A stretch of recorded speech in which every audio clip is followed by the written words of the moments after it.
Octobre, de Søren Sveistrup, traduit du danois par Caroline Berg, lu par Ingrid Donadieu. Nous pensons pour l'instant qu'on a dû lui faire ça à l'extérieur, car nous n'avons pas trouvé de traces de sang ni dans le garage ni dans la maison.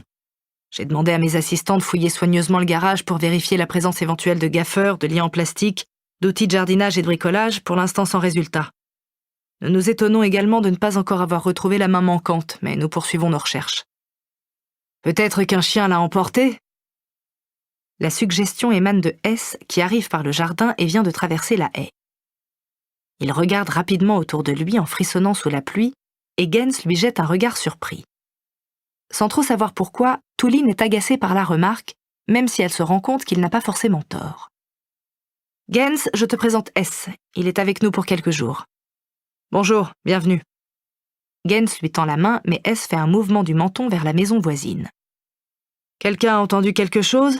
Les gens qui habitent là ?» Un roulement de tonnerre, un train qui passe bruyamment sur les rails mouillés, à proximité du terrain de jeu, et Gens doit hurler sa réponse. « Non, il semble que personne n'ait rien entendu. Les trains de voyageurs circulent moins la nuit, mais il y a un certain nombre de trains de marchandises qui empruntent cette voie. » Le bruit s'éloigne et Gens se tourne vers Tulin. « J'aimerais pouvoir te dire que j'ai relevé un tas d'indices, mais pour l'instant je n'ai que ça.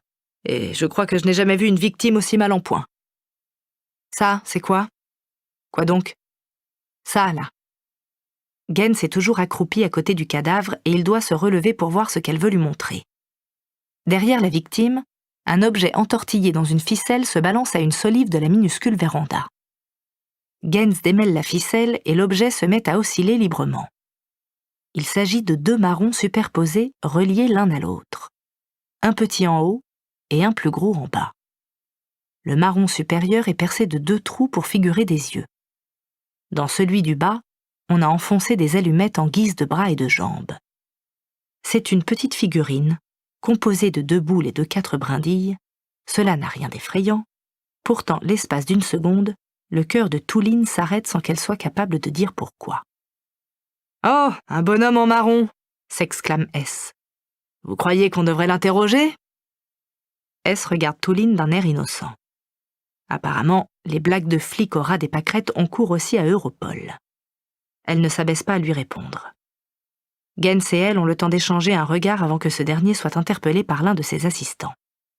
S plonge la main dans la poche intérieure de sa veste pour y prendre son portable qui sonne à nouveau et quelqu'un siffle derrière la maison. C'est le policier à l'estomac fragile qui cherche à attirer l'attention de Tulin en restant à distance raisonnable. Elle jette un dernier regard circulaire sur le terrain de jeu et les arbres aux feuilles couleur de bronze, mais il n'y a plus rien à voir. Seulement des balançoires détrempées, 2 cages à poules et un parcours du combattant. La présence des policiers et techniciens en blanc qui piétinent sous la pluie battante à la recherche de traces et d'indices confère à l'endroit une atmosphère fantomatique. Tulin retourne vers la maison. En passant près de S, malgré le passage d'un autre train, elle l'entend parler français au téléphone.